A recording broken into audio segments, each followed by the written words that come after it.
이제 제가 이촌동 교회 우리 교회에 와서 사역한 지가 이제 한 4개월만 더 있으면 벌써 2년이라는 시간이 지났습니다. 제가 저와 제 아내가 우리 교회에서 교회를 섬기면서 공통적으로 한 가지 느낀 것이 있다면 우리 성도님들이 교회를 참 사랑하신다라는 것입니다. 네. 제가 사역 기간은 아직 짧지만 말씀드릴 수 있는 것은 다른 교회에서 사역했을 때보다 우리 교회에 와서 더 많은 또 기도, 중보의 기도를 받고 또 사랑의 섬김을 받았던 것 같습니다. 제가 뭐 예쁘거나 잘하거나 해서 저를 사랑해 주시고 기도해 주시는 것이 아니라 저는 이 모습이 주님을 사랑하시기 때문에, 주님의 교회를 사랑하시기 때문에 또 많은 기도의 자리에서 중보해 주신다라고 믿습니다.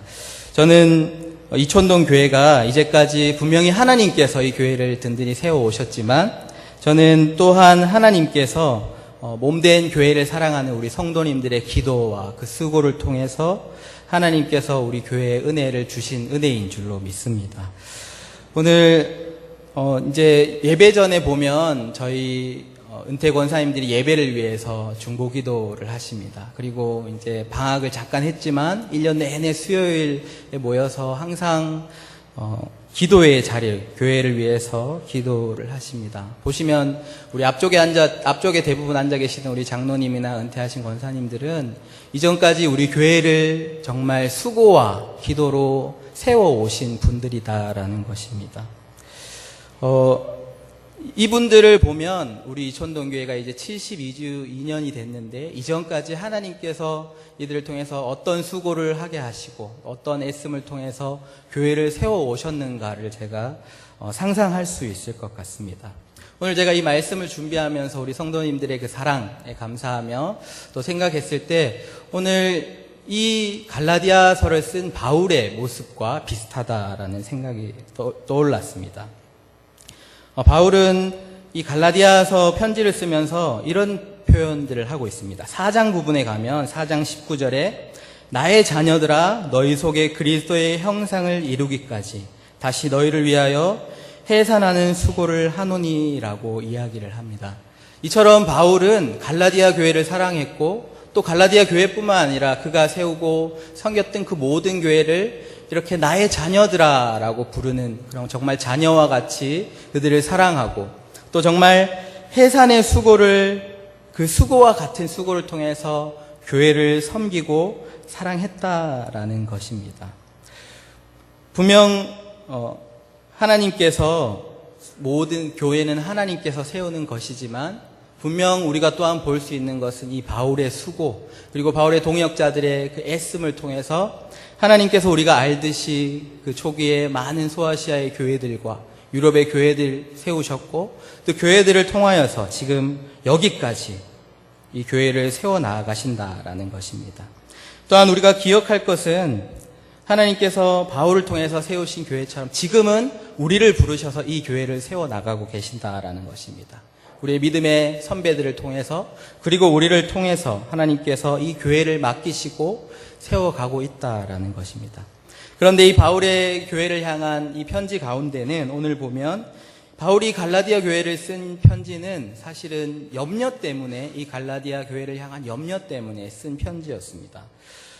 이 편지 가운데 한 4장 말씀 4장 11절에 가면 이런 염려를 하고 있습니다. 내가 너희를 위하여 수고한 것이 헛될까 두려워하노라 라는 말을 합니다. 바울이 지금까지 정말 해산의 수고를 해서 세웠던 이 갈라디아 교회가 또 그의 사랑이 한순간에 헛것이 될까봐 두렵다라는 이야기를 하고 있습니다. 갈라디아 교회 가운데 어떤 문제가 있습니까? 오늘 우리가 읽은 본문에서는 먼저 바울이 그 문제에 대해서 언급하면서 아주 심한 말로 질책을 하고 있습니다. 그 문제는 갈라디아 교회 가운데 바울이 전한 다른 복음, 거짓 복음이 들어와서 그 교회를 교란하게 하고 그 복음을 변하게 하려고 한다라는 것입니다. 오늘은 저희 교회가 속한 총회가 지정한 2단 경계 주일입니다. 어떤 면에서는 뭐 그런 주일까지 지정해서 우리가 지키나라고 할 수 있지만 그만큼 지금 이 시대에 얼마나 많은 이단들이 교회 안에 들어와서 거짓 복음을 전하고 교회를 교란하기 때문에 총회가 이런 또 주의를 정해서 지키고 있나 생각해 보실 수 있을 것 같습니다. 이 갈라디아 교회가 있던 초대 교회부터 그리고 지금까지 교회에 이단들이 많은 어려움들을 준 것을 우리는 볼 수 있습니다. 총회에서 발행한 자료집을 제가 한번 봤는데요. 그 자료집 한 연구 결과에 따르면 그 이단들의 수가 200만 명이 넘는다라고 합니다. 그단 숫자의 문제일 뿐만 아니라 어떤 이단들은 갈라디아 교회에 들어온 것과 같이 지금 교회 안에 들어와서 거짓 복음을 전하고 교회 안에 그 진리를 왜곡하며 성도들을 쓰러지게 하고 있다라는 것입니다. 그뿐만 아니라 지금은 그 이단들이 더 나아가서 가정들을 파괴하고 사회의 문제까지 이르고 있다라는 것입니다. 갈라디아 교회도 그렇지만 지금 우리가 서 있는 지금 이 시점은 우리가 교회 위기 가운데에 있다라는 것입니다. 오늘 제가 제목을 붙인 것과 같이 그래서 우리는 지켜야 할 교회가 있다라는 것입니다. 우리가 교회를 지켜야 한다라는 것입니다. 그 바울의 수고가 헛되지 않게 갈라디아 교회를 지킬 것과 같이 72년 동안 하나님께서 세우시고 믿음의 선진들의 그 수고를 통해서 세워오신 이 이촌동 교회를 우리가 지켜야 한다라는 것입니다. 무엇보다 우리가 교회를 지켜야 하는 이유는 이 교회는 그저 우리가 지켜야 할 그냥 단체가 아니라 예수 그리스도의 몸이다라는 것입니다. 예수 그리스도께서 피로 사신 교회, 그리고 이 교회를 통해서 하나님께서는 이제 하나님의 날까지 하나님의 나라를 이루어 가시는 통로로 그리고 하나님의 도구로 사용하시는 것이 바로 교회이기 때문입니다. 거짓 복음과 이단으로부터 교회를 지키기 위해서 우리는 어떤 이단들이 우리의 교회에 틈타고 있는지를 분명히 우리는 알아야 하겠습니다. 하지만 그것보다 더 중요한 것이 있다라고 생각합니다. 그것은 우리가 무엇을 지켜야 하는지를 잘 알아야 한다라는 것입니다. 우리가 교회를 사랑하고 교회를 섬기고 교회를 지켜야 한다라고 하지만 정작 문제는 우리가 지켜야 할 이 교회, 그리고 우리가 지켜나가야 할 교회가 무엇인지를 우리가 잘 모르고 있다라는 것입니다. 제가 여러분들에게 질문을 한번 해보겠습니다. 우리의 교회, 우리가 지켜야 할 교회는 무엇입니까? 그리고 교회에 지켜나가야 할 것, 그것은 무엇이겠습니까? 저도 부모님을 따라 무조건적인 신앙을 할 때는 이 교회라고 했을 때 교회는 그저 건물, 그것들을 지칭하는 줄 알았습니다. 하지만 이후에 신앙들이 조금 성숙되고 말씀을 봤을 때 그것보다는 교회가 좀 더 깊은 의미, 더 넓은 의미가 있다라는 것을 깨닫게 됐습니다. 이후에 제가 교회에 대해서 정확하게 알고 그것들을 정리하게 된 것은 아마도 신학교의 훈련을 받으면서였던 것 같습니다. 어쩌면 이것은 저의 개인적인 신앙, 저의 좀 부족한 개인적인 신앙의 모습일 수 있지만 저는 이것이 우리 교회의 모습이다라는 것입니다. 우리가 이만큼 교회를 모른다라는 것이죠. 교회를 지켜야 하는데 교회를 우리가 지켜야 하고 무엇을 지켜야 하는지를 우리가 모르고 있다라는 것입니다. 제가 신학교에서 교회란 무엇인지에 대해서 배우고 또 교회에 와서 직접 이제 사역을 해보고 교회를 경험해 봤습니다. 하지만 교회 안에 직접 들어와 보니까 교회마다 그 교회가 무엇인가에 하는 정의가 달랐습니다. 그 교회의 정의는 어떻게 정해졌냐 하면 바로 큰 교회 목사님들이 하는 교회가 바로 교회의 정의였다라는 것입니다. 소위 말하는 성도가 많이 모이는 교회, 그리고 잘 나가는 목사님이 있는 교회는 이것입니다 했을 때 한국 교회들이 그것이 교회다라고 따라가는 것이죠. 큰 교회 목사님들이 하는 말씀들이 맞을 수 있습니다. 하지만 우리가 사람의 말에 귀를 기울이다 보니까 누구는 이 말을 하고 누구는 또 저 말을 한다라는 것입니다. 그러다 보니 우리는 교회가 무엇인지 정확하게 자꾸 잊어가는 것 같습니다.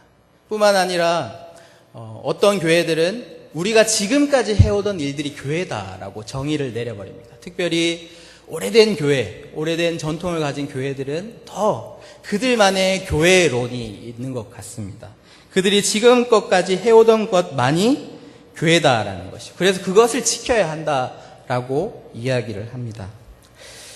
어쩌면 이 말도 맞을 수 있습니다. 그리고 큰 교회 목사님들의 말도 맞을 수 있습니다. 하지만 그러다 보니 우리가 정작 무엇을 지켜야 할지 분명하지 않게 되고 있다라는 것입니다. 그런데 우리에게는 하나님께서 주신 분명한 기준이 있다라는 것입니다. 바로 하나님 말씀에서 이 교회를 어떻게 이야기하고 있냐라는 것입니다. 성경에서 이야기하는 교회는 무엇입니까? 분명 구약 성경에도 광야의 교회, 광야교회 또는 이스라엘 공동체와 같은 교회의 모습을 한 교회도 있었습니다. 하지만 지금 모습과 같은 교회가 시작된 것은 예수 그리스도의 십자가의 부활, 십자가와 부활 사건 이후에 이 교회가 생겨나기 시작했다라는 것입니다. 예수님의 부활을 경험한 사람들이, 그리고 예수님의 부활을 믿는 사람들이 모이기 시작했을 때 이 교회가 생겨났다라는 것입니다. 그것이 성경에서 우리에게 보여주는 교회의 모습입니다. 그리고 예수님께서는 그 전에도 내가 교회를 세울 것이다 라고 말씀을 해주셨습니다. 우리가 잘 알듯이 예수님께서 제자들에게, 베드로에게 너희는 나를 누구라고 하느냐라는 질문을 하십니다. 그때 우리가 잘 알듯이 베드로는 주는 그리스도시요 하나님의 아들이십니다 라는 그런 고백, 아름다운 고백들을 하게 됩니다. 예수님께서는 이 고백을 들으시고 이 반석 위에 내가 교회를 세우리니 음부의 권세가 이기지 못할 것이다 라는 그런 말씀을 주십니다. 예수님께서 부활 사건 이전에 내가 이 반석 위에 교회를 세우겠다라고 하셨습니다. 가톨릭과 같은 교회들은 이 반석이 베드로다라고 해서, 그래서 베드로 위에 교회를 세우신다라고 하면서 주교나 또는 교황 같은 사람이 바로 교회다라고 이야기합니다. 하지만 이 반석은 우리가 보듯이 바로 베드로가 했던 그 고백, 주는 그리스도십니다. 주는 하나님의 아들이십니다. 주는 우리의 주인이십니다 라는 이 반석, 이 고백 가운데 내가 교회를 세우신다라는 것입니다. 바로 이것이 성경이 이야기하고 있는 교회입니다. 이 고백을 믿는 사람들, 그 믿음 가운데 살아가는 사람들의 모임이 바로 교회다라는 것입니다. 그저 저는 믿습니다 이런 입술의 고백뿐만 아니라 그들의 삶을, 예수 그리스도의 삶을 따라가는 행동으로 보여주는 그 믿음을 보여주는 사람들의 모임이 바로 교회다라는 것입니다. 그래서 교회 안에서는 하나님의 말씀에 대한 선포가 있습니다. 그리고 그 행위의 증거처럼 우리가 세례를 베풀고 성찬을 행하는 것입니다. 그래서 교회 안에는 하나님의 말씀을 선포하고 성례전이 있는 곳이 바로 교회다라고 이야기를 합니다. 조금 더 간단하게 이야기하면 예수 그리스도의 십자가와 부활, 그 믿음 안에 살아가는 사람들, 바로 이것은 복음입니다. 우리의 교회는 더 간단하게 얘기하면 복음 위에 세워진 것이 바로 우리의 교회다라는 것입니다. 복음 위에 세워진 것이 바로 교회였기 때문에 오늘 바울은 그 갈라디아 교회 안에 다른 복음이 들어왔을 때, 거짓 복음이 들어왔을 때 그렇게 아주 심각한 위기를 느낀 것입니다. 왜냐하면 이 교회가 복음으로 세워진 교회였기 때문에 그 복음이 변질되고 거짓 복음이 된다면 그 교회가 분명히 무너질 것이기 때문입니다. 바울은 오늘 그런 갈라디아 교회를 향해서 너희가 어떻게 그렇게 속히 다른 복음을 떠날 수 있느냐라고 굉장히 심한 말로 질책을 합니다. 더 나아가서 바울은 우리가 전한 복음 외에 다른 복음을 전하는 자들에게는 저주가 있을 것이다 라고 단호하게 오늘 말씀을 하고 있습니다. 바울은 우리가 지켜야 할 것, 교회를 지키기 위해 우리가 무엇을 지켜야 하는지를 분명하게 알고 있었습니다. 교회를 지키기 위해 우리가 바로 서야 하는 것은 바로 복음이었다라는 것입니다. 우리 교회는, 우리 이촌동교회와 모든 하나님의 교회는 이 복음 위에 세워진 교회입니다. 성공한 어떤 목회자가 하는 말 또는 어떤 교회가 잘 되는 그런 행동으로 우리가 따라가는 교회가 아니라 이 교회는 하나님의 그 말씀 가운데, 복음 가운데 세워진 것이 우리가 지켜야 할 교회다라는 것입니다. 교회가 생긴 이후 이 갈라디아서 교회와 같은 이 초대 교회로부터 지금까지 교회를 넘어지게 하는 많은 거짓 복음들의 이단들이 있었습니다. 뿐만 아니라 복음을 복음되지 못하게 하는 그런 이단보다 더 큰 위험이 교회 안에 들어왔습니다. 복음을 왜곡하는 그러한 교회의 모습들. 그때 교회를 새롭게 하기 위한 움직임들이 많이 있었습니다. 올해는 종교개혁이 있은 지 500주년이 되는 해입니다.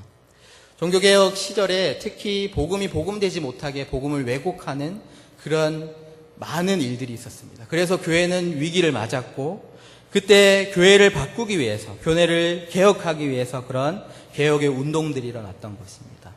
우리가 개혁의 운동, 종교개혁이라고 생각하면 그 시대에 맞춰서 교회를 변화시키고 교회를 바꾸어 가는 것이다 라고 생각하지만 우리가 보았던 그 종교개혁은 역사 속에서 그들은 교회를 변화시키는 것이 아니라 우리가 근본으로 돌아가자, 하나님의 말씀으로 돌아가자, 우리가 복음으로 돌아가자 했던 것이 바로 교회를 바로 세운 종교개혁의 모습이었다라는 것입니다.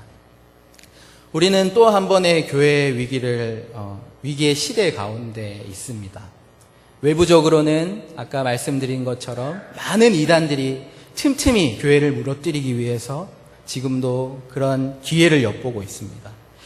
그리고 내부적으로는 교회에 많은 사람들이 교회에 대한 실망감을 가지고 교회 밖으로 떠나가고 있는 상황입니다. 우리는 이 교회를 지키기 위해서 어떻게 해야 하겠습니까? 우리는 무엇을 해야 하겠습니까?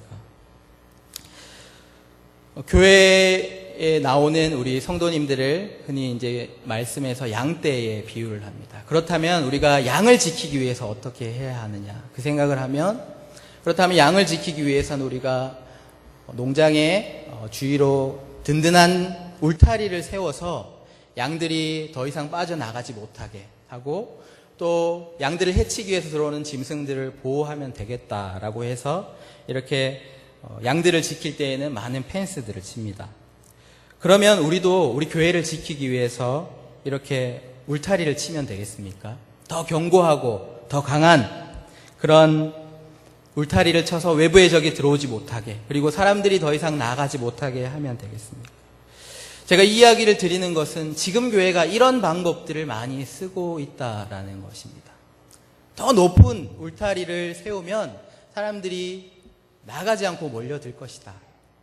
그런 모습이 바로 더 큰 성전을 지어야 한다, 더 멋진 교회당을 지어야 한다라는 모습입니다. 그렇게 교회당을 지으면 사람들이 몰려올 거야 라고 우리는 생각을 합니다. 뿐만 아니라 어떤 교회 안에 프로그램, 잘 되는 사람들이 만족할 만한 프로그램들을 세워나간다면 사람들이 더 이상 빠져나가지 않고 우리가 든든히 세워져 갈 것이다 라고 이야기를 합니다.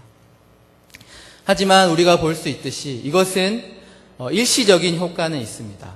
하지만 그 울타리, 더욱 견고하게 쌓아올린 울타리는 결코 영원히 사람들을 밖으로 나아가지 않게 할 수는 없습니다. 그리고 틈새를 노리고 들어오는 그런 외부의 적들도 막을 수 없다라는 것입니다. 우리가 받은 이 복음은 우리가 교회를 지키는 것에 그런 방법을 얘기하고 있지 않습니다. 복음의 핵심이신 예수 그리스도의 십자가는 우리에게 울타리를 세우라고 말씀하시지 않았습니다. 예수 그리스도께서는 그 십자가를 통해서 우리 사이에 있는 담을 헐어 버리신 분이십니다. 세상 가운데 있는 하나님과 우리 사이에 있는 그 담을 헐기 위해서 오신 분이 바로 예수 그리스도시다라는 것입니다. 그리고 하나님께서 우리에게 주시는 말씀은 더 교회로 모아라 라고 하신 것이 아니라 너희는 땅끝까지 나아가서 그리스도의 말씀을, 내가 네게 분부한 것을 가르치라 라고 우리에게 말씀해 주셨습니다. 우리는 교회의 울타리를 침으로 교회를 지키는 방법이 아니라 우리에게는 더 근본적인 방법이 있다라는 것입니다. 그것은 우리가 가진 이 복음입니다. 복음의 우물을 더 깊게 파는 것인 줄로 저는 믿습니다. 우물이 있는 곳에 양들은 몰려듭니다. 그리고 양들뿐만 아니라 다른 짐승들까지 그 물을 마시기 위해 몰려듭니다. 나가지 못하게 막지 않더라도 그들은 물을 마셔야 살 수 있기 때문에 우리가 더 깊은 우물을 팔 때 양들은 그 주위에 머무르며 살아가게 되는 것입니다. 우리가 교회를 지키기 위해서 우리가 해야 될 것은, 하나님의 몸된 교회를 지키기 위해서 우리에게 필요한 것은 우리가 받은 이 복음의 우물을 더욱더 깊게 파는 것입니다. 종교개혁 때 그 운동처럼 우리가 다시 복음 가운데로, 그 말씀 가운데로, 예수 그리스도의 은혜 가운데로 돌아가는 것인 줄로 믿습니다. 우리가 복음의 우물을 더욱 깊게 파야 할 것입니다. 우리의 신앙생활 가운데 그러면 우리가 어떻게 하면 이 복음의 우물을 더욱더 깊게 팔 수 있겠습니까? 십자가와 부활은 우리에게 무엇을, 어떻게 우리가 복음의 우물을 팔아라고 우리에게 이야기를 하고 있는 것입니까? 저는 우리 이촌동 교회가 걸어온 역사의 그 복음의 모습에서 역사에 우리의 그 복음의 우물을 깊이 판 모습이 있다라고 생각을 합니다. 우리 교회의 시작에 보면, 우리 교회의 시작을 보면 저는 아마 경험해보지 못했지만 아마 여기 계신 분들 가운데는 아마 그것들에 대해서 직접 얘기를 들으시거나 아마 경험을 하신 분들도 있을 줄로 믿습니다. 우리 교회가 발행한 65년 그 기념책에 보면 이런 시작을 이야기하고 있습니다. 그때 당시는 이현호 전도사님이셨겠죠. 그 말씀 한번 띄워주시겠어요? 1945년에 일어난 홍수 때문에 지름을 잃은 빈민들이 모여 사는 한강다리 옆 서부 이촌동을 방문한 후 그 이현호 전도사는 평생의 삶의 현장이 되었다라고 교회사에서 이야기를 했습니다. 이렇게 시작된 곳이 바로 처음에는 성나사로 교회, 바로 이촌동 교회다라는 것입니다. 복음을 가졌던 한 젊은이가 예수 그리스도께서 보여주셨던 그 복음의 우물을 파는 것과 같이 그가 아무것도 없는 이 땅에 정말 빈민들이 모여 사는 곳에 그 복음을 들고 왔을 때, 복음의 우물을 팠을 때 이곳에 이촌동 교회가 세워지고 그곳이 변화되는 땅이 되었다라는 것입니다. 제가 듣기로 서부 이촌동은 예전에는 쓰레기를 버리는 곳이라고 사람들이 이야기했다라고 책에서 본 것 같습니다. 그런 땅이 복음을 가진 한 젊은이가 그 복음의 우물을 깊이 팠을 때 이곳이 변화되고 이곳에 하나님의 교회가 세워지고 정말 우리와 같은 많은 열매를 맺게 된 것이다 라는 이야기입니다. 그리고 한 가지 이야기가 제게는 마음에 와닿은 이야기가 있었습니다. 우리가 여러분 보셨는지 모르겠지만 교회를 들어오시다 보면 성당 쪽 화단에 보시면 하나의 작은 기념비가 하나 있습니다. 그 기념비에는 이렇게 쓰여 있습니다. 이 교회 대지는 SF 사턱 부처가 기증한 땅이다. 우리는 그에게 감사를 드리고 하나님께 영광을 올려드린다. 저는 이 글이 참 우리가 잊지 말아야 될 꼭 중요한 역사라고 생각이 듭니다. 이 글은 6번째 예배당을 신축할 때 받은 이 300평의 땅에 그 값을 지불할 수 없었을 때, 교인들이 그 일들을 다 감당할 수 없었을 때 사턱 장로라는 분이 오셔서 그저 아무런 값 없이 9,000불의 돈을 후원해 주셔서 이 대지를 구입하게 되었다라는 그 기념비입니다. 아마 이 내용은 저보다 여러분들이 더 생생하게 알고 기억하는 분들도 있을 것입니다.